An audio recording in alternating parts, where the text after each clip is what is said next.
Dan benda ni perlu difahami oleh ibu bapa. Baik. Dan juga masyarakat. Tanggungjawab pelajar sekolah agama bukan kecil. Dia sebab dia membawa nama agama. Betul.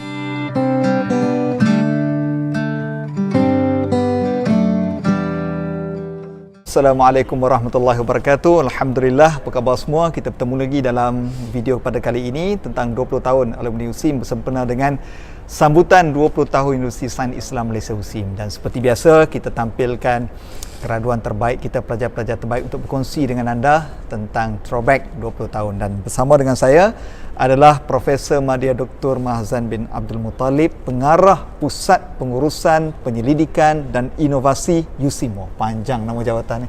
Apa khabar, Doktor? Alhamdulillah, terima kasih. Selamat Raya. Selamat Raya pula. Hari ini kita nak kita nak berkongsi tentang 20 tahun penubuhan USIM lah.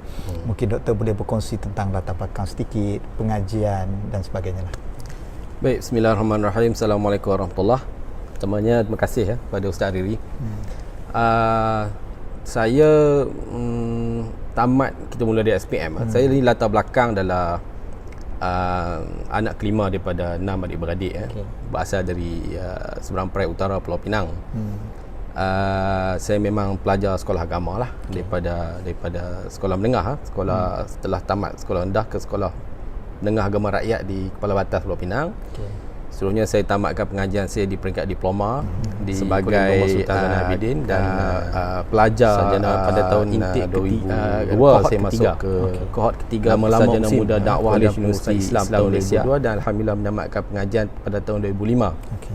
Dan atas daripada rezeki dan juga izin Allah Subhanahu Wa Taala, saya berjaya menamatkan pengajian di peringkat sarjana di University of Monash di Melbourne pada tahun 2008 dan seterusnya ijazah Doktor Falsafah dalam bidang pengurusan pada tahun 2012.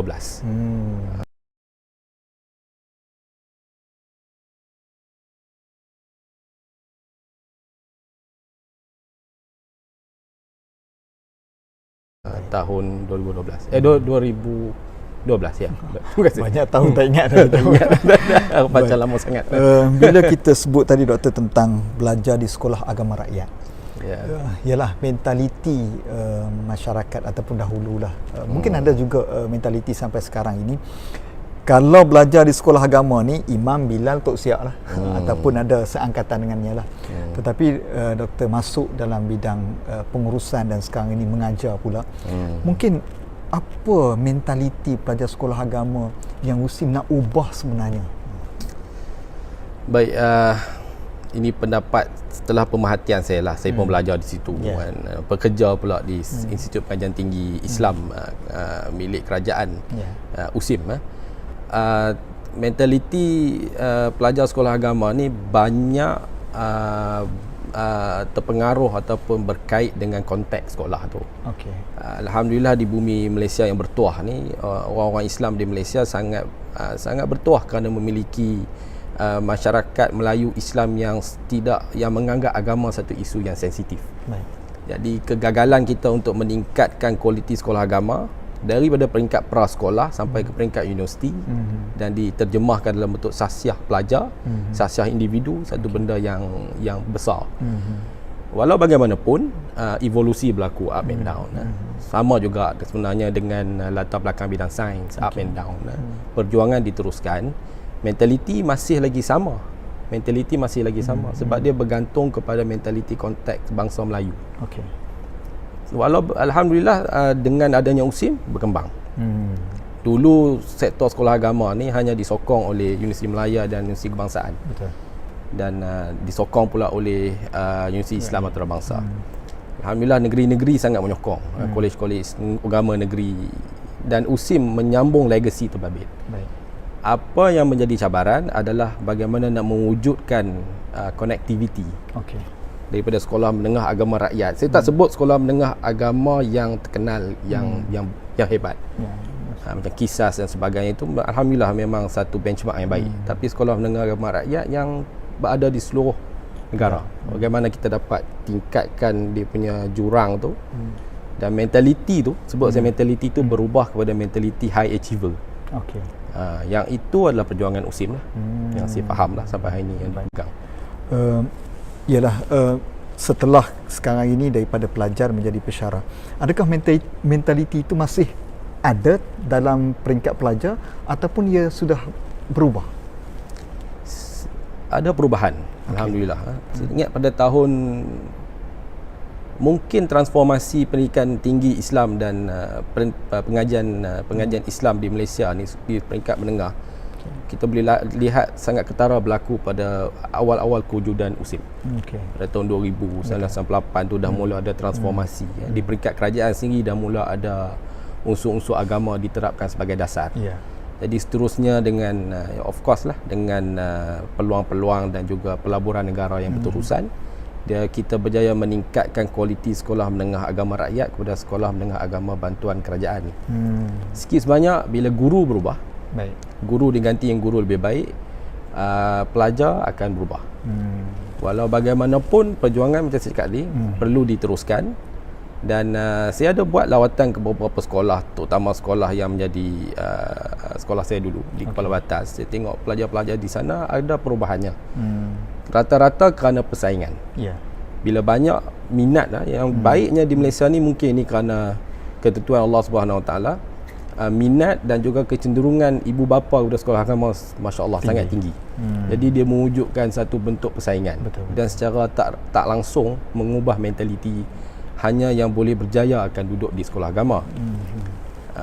Itu yang boleh saya nampak secara jelas. Tetapi perkara ni tidak boleh diambil mudah. Perlu disokong dengan satu silibus yang kukuh dan berstruktur. Baik, ia adalah satu perjuangan USIM ini untuk mengangkat aliran agama ini ke arus perdana lah.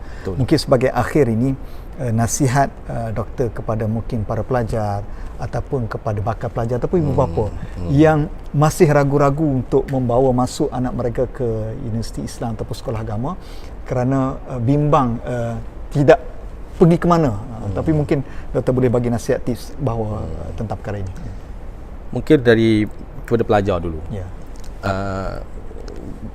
Kita bila wujudkan kesinambungan pendidikan sekolah agama, pendapat saya kita nak mencari yang terbaik dalam masa mencipta masa depan. Dalam masa yang sama kita tak mahu menggadaikan tradisi dan juga kekuatan pengajian agama. Jadi kekuatan bahasa, penguasaan buku-buku dan juga ilmu-ilmu asas pengajian Islam daripada peringkat menengah ke peringkat universiti dan ke alam pekerjaan tu perlu kekal ada. Seolah-olah macam bread and butter of pelajar pengajian Islam dalam sektor apapun. Itu yang pertama. Jadi itu adalah cabaran yang paling dan nasihat saya yang paling asas. Keduanya sudah tentu dari segi akhlak dan juga syakhsiyah. Kita tahu pelajar dengan latar belakang yang pelbagai, mungkin datang daripada pelbagai sejarah, tapi perlu akhirnya menyumbang mengikut neraca Islam itu sendiri. Perlu dilihat secara jelas. Dan benda ni perlu difahami oleh ibu bapa dan juga masyarakat. Tanggungjawab pelajar sekolah agama bukan kecil. Sebab dia membawa nama agama. Jadi di sebalik perjuangan perjuangan mendapatkan kerjaya yang lebih baik, sebenarnya ini perlu dijaga dan insya-Allah kerana kekuatan akhlak dan juga ilmu disiplin asas ni lah yang memberikan perkembangan pelajar-pelajar sekolah agama dari sektor ekonomi. Cuba bayangkan kalau pakar bidang syariah, Islam, perundangan Islam ataupun kewangan Islam, tetapi tidak ada keseimbangan daripada segi ini, hormat hilang. Jadi benda ni yang meningkatkan lagi. Jadi ibu bapa patut menyokong dan bersama-sama dengan sekolah untuk mengukuhkan perkara ni kepada pelajar. Dan ini jugalah yang kita di USIM ni terapkan, ada keseimbangan isu pengajian contemporary dan juga nilai akhlak luhur dalam diri. Baik, banyak perkara yang telah kita kongsikan. Kalau anda rasa tak puas nak dengar lagi, kena masuk USIM belajar dengan Dr. Mahzan dalam subjek-subjek yang beliau ajarlah. Baik, itu saja yang dapat kami kongsikan dalam Throwback 20 tahun penubuhan USIM. Kita jumpa lagi. Assalamualaikum warahmatullahi wabarakatuh. Berjanji pada ibu